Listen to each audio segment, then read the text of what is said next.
నా పేరు నిహారిక. నేను హైదరాబాద్ పబ్లిక్ స్కూల్ రామంతపూర్లో 5వ తరగతి చదువుతున్నాను. ఈరోజు నేను నా మిత్రులందరూ కలిసి వృధా చెయ్యం అనే నాటకం చేయబోతున్నాం. ఈరోజు విద్యుత్ వృధా గురించి అవగాహన కలిగించడం, పోస్టర్ను పరిచయం చేయడం మా నాటకం ఉద్దేశం. తెలుగు ఉపాధ్యాయురాలు శ్రీమతి జి గీతావాణి గారు. మా పాత్రలు: నిహారిక వ్యాఖ్యాత, కీర్తన నర్మద, సాన్వి శైలజ, సరియు, రాధ ఇంకా లక్ష్మి, సిదీక్ష, సరిత, అద్వయ్ గుప్తా, అనిరుద్, సిద్ధార్థ, సాయి శ్రీష్. ప్రకటన చదివేవారు అద్విత, శైలజ ఇంకా సరిత. సాధారణంగా డబ్బును పొదుపు చేయాలని మనకు తెలుసు, నీటిని పొదుపుగా వాడాలని కూడా తెలుసు. మరి వేటిని ఇంకా పొదుపుగా వాడాలని కూడా తెలుసుకోవాలి. శైలజ, లక్ష్మి, రాధలు మంచి మిత్రులు. వాళ్ళు ఒక మంచి విషయం గురించి మాట్లాడుకున్నారు. ఏం మాట్లాడుకున్నారు, ఏం చేయాలనుకున్నారో మా నాటకం చూడండి, మీకు తెలుస్తుంది. ఆ రోజు ఆదివారం. శైలజ హడావిడిగా అన్నం తిని ఆటలకు బయలుదేరింది. తోవలో ఆమె చూపు గోడపై అతికించిన పెద్ద కాగితంపై పడింది. ఏమిటది అనుకొని ఆసక్తిగా ఆ కాగితం వైపు అట్లా చూస్తుంది. ఇంతలో శైలజ స్నేహితులు లక్ష్మి, రాధ, సరిత, అనిరుద్ అక్కడికి వచ్చి, ఏమిటి గోడవైపు అట్లా గుడ్లప్పగించి చూస్తున్నావు అన్నది లక్ష్మి. దానికి శైలజ, గోడ మీద అతికించిన పెద్ద కాగితంలో ఏముందో అని చూస్తున్నా. అప్పుడు పిల్లలందరూ కలిసి గోడ దగ్గరికి వెళ్ళి ఆ కాగితంలో ఏముందో అని చదివారు. అందులో ఈ విధంగా ఉన్నది. ఒక్క నిమిషం ఆలోచించండి.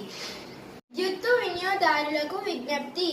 విద్యుత్తు విలువ మీకు తెలుసు కదా, దానిని ఎంతో పొదుపుగా వాడుకుంటే అంత మంచిది, లేకపోతే భవిష్యత్తు అంధకారం అవుతుంది. నేటి విద్యుత్ పొదుపు రేపటి జాతికి వెలుగు. రాష్ట్ర విద్యుత్ శాఖ, తెలంగాణ. విద్యుత్తు పొదుపు చేయడానికి సూచనలు: ఇంట్లో ఉన్నప్పుడు పగటిపూట బల్బులు వేసుకోకండి.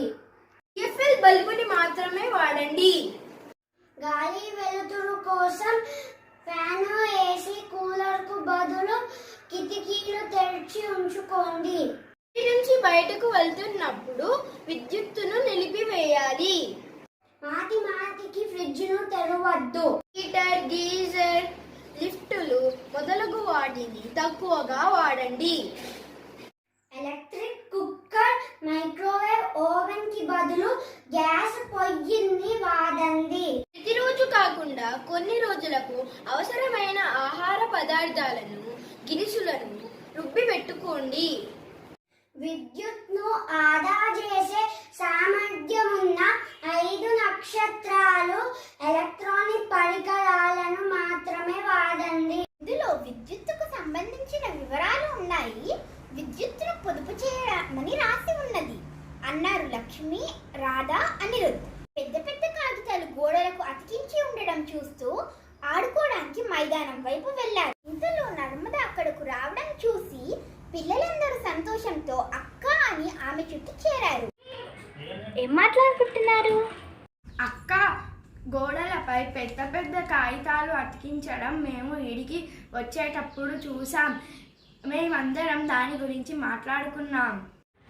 అదా సంగతి. నేను కూడా ఇటు దిక్కు నుండి వస్తుంటే గోడలపై చూశాను. దాన్ని కాగితం అనకూడదు, పోస్టర్ అనాలి. మరి దాన్ని ఎవరు అక్కడ అతికించారు? విద్యుత్ శాఖ వారు అతికించారు. ఇటువంటి పోస్టర్లు మీరు ఇంకేమైనా చూసారా? కొంచెం చిన్న పోస్టరును మా ఊరి జాతరలో చూసాం. ఫిబ్రవరి 4వ తేదీ వసంత పంచమి నాడు సరస్వతి మాత ఉత్సవం జరుగుతున్నదని రాసి ఉన్నది. ఇంకెవరైనా ఇటువంటి పోస్టర్లు చూసారా? సినిమా పోస్టర్ చూశాను. దాని మీద హీరో బొమ్మలు, ఇంకా వేరే బొమ్మలు కూడా ఉన్నాయి. సినిమా పేరు, దర్శకుని పేరు, నిర్మాత పేరు, ఇంకా వేరే పేర్లు కూడా రాసున్నాయి. పిల్లలకు పోలియో చుక్కలు వేయించాలని మన ఊర్లో పోస్టర్లు అతికించారు. ఈ పోస్టర్లు ఎందుకు అతికించారు? సమాచారాన్ని అందరికీ తెలియజేయడానికి, ప్రజలను చైతన్యపరచడానికి, కార్యాలయాల్లో, చౌరస్తాలో, మరి ప్రజలు ఎక్కువగా ఉండే ప్రదేశాలలో పోస్టర్లు అతికిస్తారు. అలాగే ప్రభుత్వ కార్యక్రమాల గురించి, వ్యాపార సంస్థల గురించి, వాటి ఉత్పత్తులను ప్రచారం చేయడానికి ఇటువంటి పోస్టర్లను ముద్రించి గోడలపై అతికిస్తారు. సర్కస్ గురించి తెలియజేసేవి కూడా అతికిస్తారు కదా. అవును, విద్యుత్ గురించి ఆ పోస్టర్లో ఏమున్నదక్క? కరెంట్ను తెలుగులో విద్యుత్ అంటారు. ఫ్యాన్, ఫ్రిడ్జ్, వాషింగ్ మెషిన్ మొదలైనవి కరెంట్తో నడుస్తాయి. పంట పొలాల్లో బోర్ మోటార్లు పనిచేస్తాయి. ఎలక్ట్రిక్ రైలు నడవాలంటే విద్యుత్ అవసరం. అందుకే విద్యుత్ని పొదుపు చేయాలని ఈ పోస్టర్ల ద్వారా మనకు తెలియజేస్తున్నారు. ఇన్ని అవసరాలు ఉండగా విద్యుత్ సరఫరాను రోజుల్లో ఎక్కువ సార్లు ఎందుకు నిలిపివేశారు? జలాశయాల్లో నీళ్లు అడుగంటడం, బొగ్గు నిలువలు తగ్గిపోవడం ఇందుకు కారణం.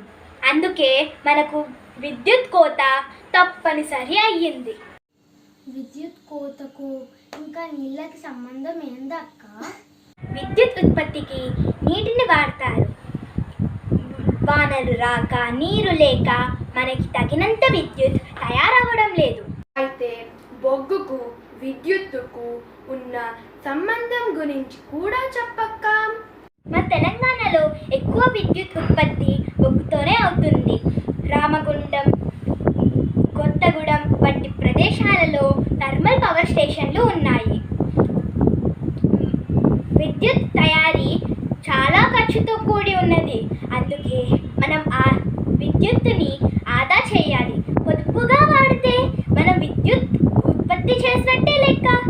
ఆదా చేయటమా అంటే? మన ఇంట్లో అవసరం లేకపోయినా ఫ్యాన్లు వేయడం, బల్బు వెలిగించడం, మాటికి ఫ్రిడ్జ్ డోర్లు తీయడం, వీటితో మనం విద్యుత్తును వృధా చేస్తున్నాం. ఇవి తగ్గిస్తే మనం విద్యుత్ని ఉత్పత్తి చేసినట్టే. అందుకే విద్యుత్ వాడేటప్పుడు ఒక్క నిమిషం ఆలోచించండి. సరే అక్క, ఈరోజు నుంచి మేమంతా మా ఇండ్లలో విద్యుత్తును వృధా చేయం అని పిల్లలందరూ ప్రతిజ్ఞ చేశారు. పిల్లలందరూ నర్మదక్క దగ్గర నుంచి వెళ్ళి ఆటల్లో మునిగిపోయారు.